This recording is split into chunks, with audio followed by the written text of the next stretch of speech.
Welcome back to the podcast. I'm Mike, I'm Duran. and we like to keep things short and sweet. So, in this 15 minutes, Duran, the question I got for you: why are people attracted to toxicity? That's a real good question. You know what? I got an answer for that, though. You want to start it off? No, go ahead.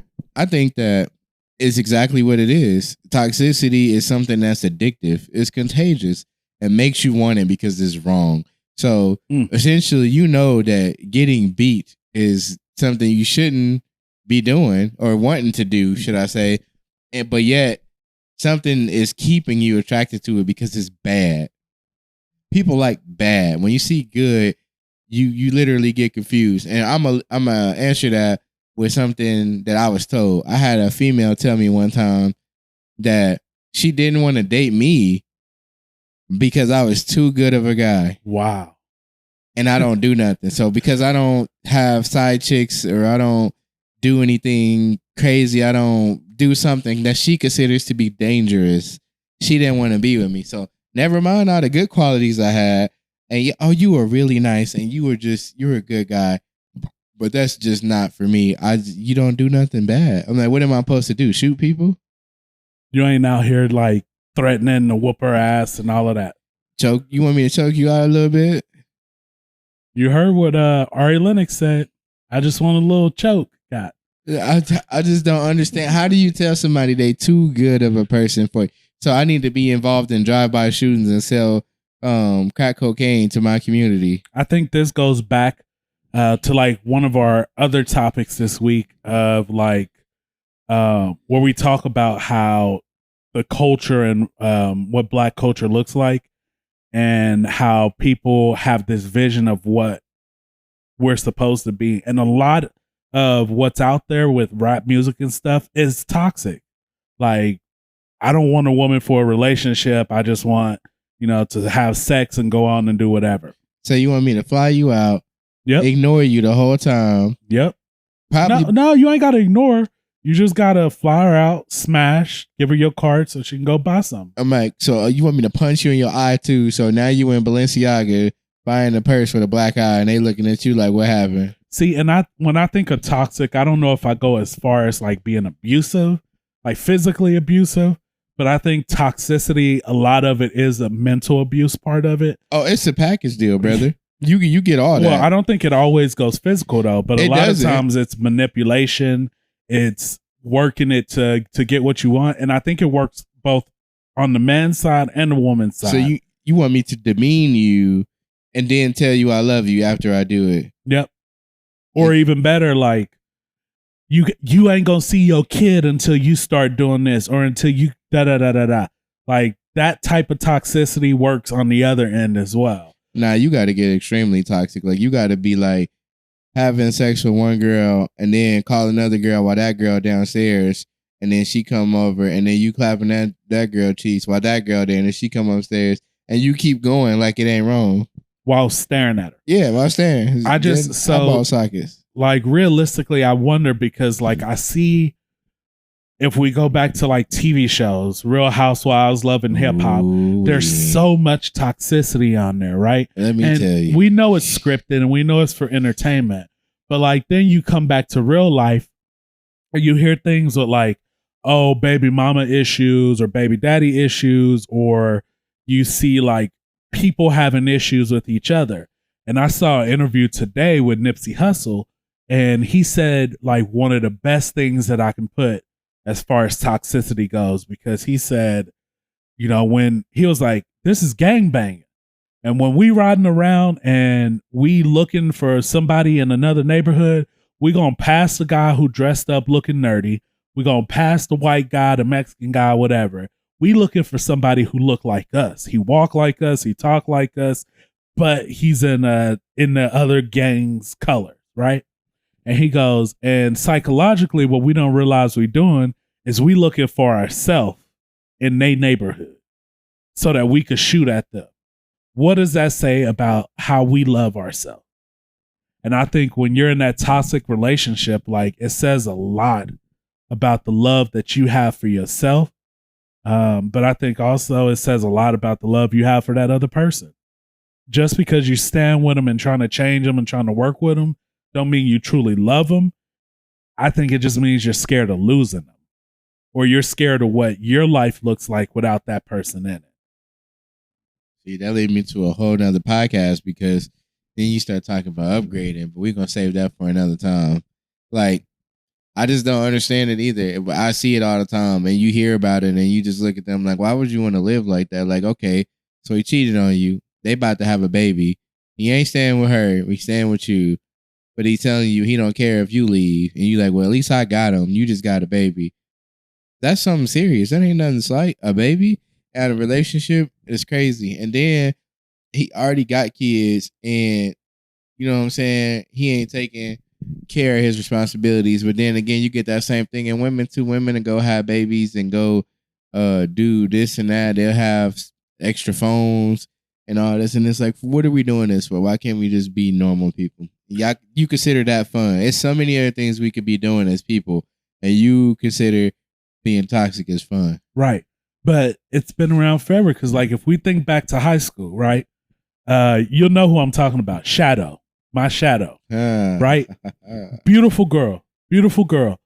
She was in a toxic relationship, ended up pregnant the first time, left the school, came back, and wasn't with the person, but was with the person, and did this whole back and forth thing. Ended up having like 3 or 4 kids with the person. I don't know how many they got today, but like before we left high school was pregnant at least 3 times, in and out of this toxic relationship, even though she had other people who wanted to talk to her, wanted to be with her, who was better. Right. And we see it so much with women, because like you said, they think a guy who isn't toxic is boring. But the crazy part about it is you'll have people who will go through all of that and turn around and they'll say, well, it worked out in the end, but look what you had to go through to get there. And it never truly works out, because you're still dealing with toxicness.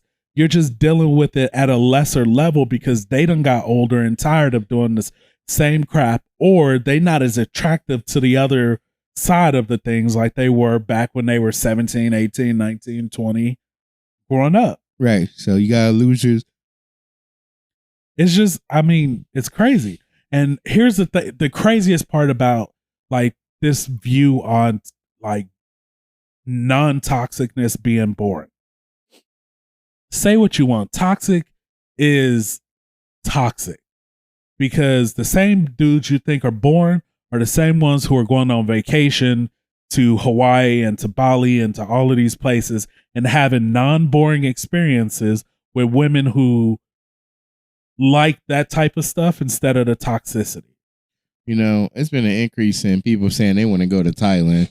And I've been asking them, what is so important about Thailand? And they've been giving me all these details, and they all going for the same thing. The women. And just being respected as a person all around. So that involves not having no toxicity around.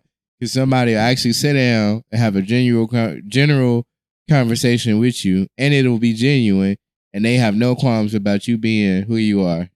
Yeah. Whatsoever. And then it's going to them, they like, well, we just been over here chilling. It's like that meme with the little short guy. It's like, what you doing? Nothing. I'm just here. Chilling. Yeah. They waiting on us. So you got to leave the country just to escape toxicity and to be respected. Some think that the way to get out of toxicity is leaving the country. Some think that it's being in a relationship that's not with, like, I know some people joke. We got some friends who make the joke all the time about how they're going to get them a white woman or they're going to get them an Asian woman because, you know, they don't have to deal with the arguments or the attitude and this or that. I completely disagree, because just yesterday I had somebody at my job sitting there telling me how, and he's a white guy, but telling me how his wife thinks that he flirts with every woman that he comes in contact with, and she will say it to their face. She's come to his job and caused a scene because she thought he was talking to another woman at the job.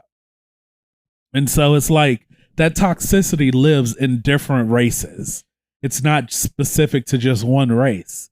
But what it is specific to, I think, is people not breaking those habits. Like, I grew up in a very toxic home. I saw my parents arguing. I saw them yelling at each other. I saw them cursing at each other. And so, like, one of the things that I said I wouldn't do when I got into my marriage or to my relationship was I'm not going to curse my wife out.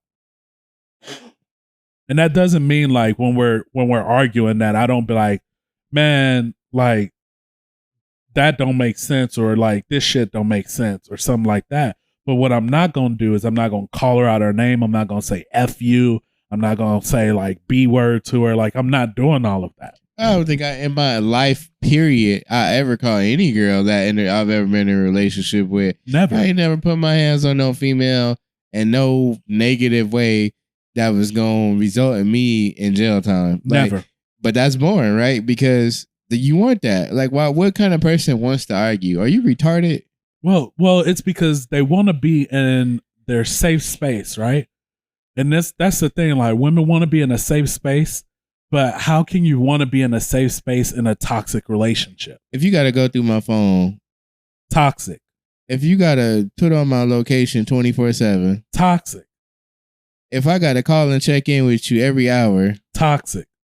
Why are we together? What are we doing? Right. Like, if you see me talking to a female, toxic.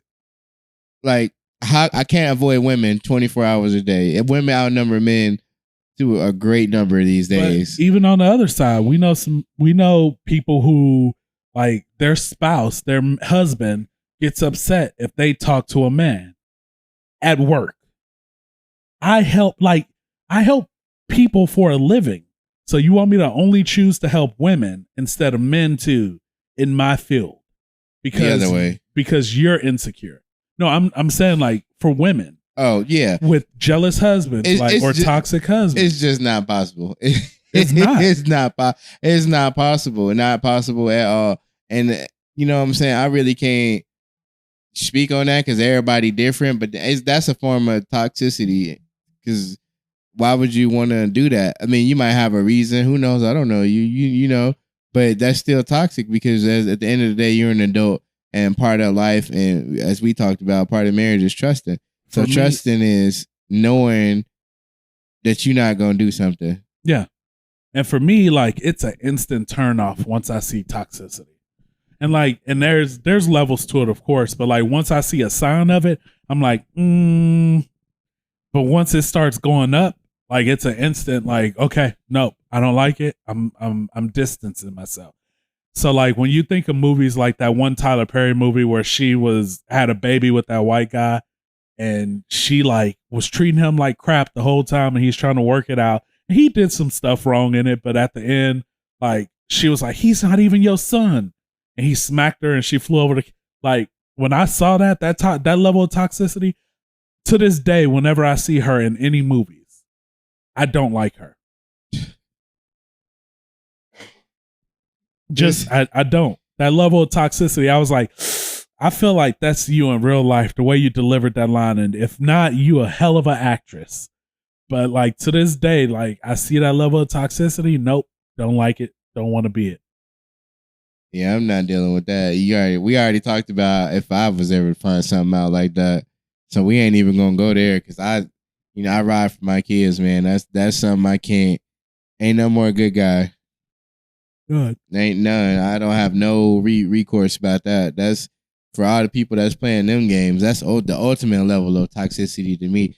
Don't quit playing with these people, kids. That's another thing that people do. So I'm glad you brought that up because you got girls and men that hold the kids hostages, and these kids is innocent. Literally have no idea what's going on. They just going off of you, my mama, and you, my daddy, and I'm with my daddy right now. I'll see my mama when I see her. And they see it, and that's the habits they form. Right. And I'm like, that's crazy. And if you don't want them, you just put it on the show. So at the end of the day, what are we accomplishing? Right. If you're going to be a deadbeat, be a deadbeat. Commit to it. You know how I am about commitment. Just stick to it. If that's you, do that. Don't sugarfoot around it.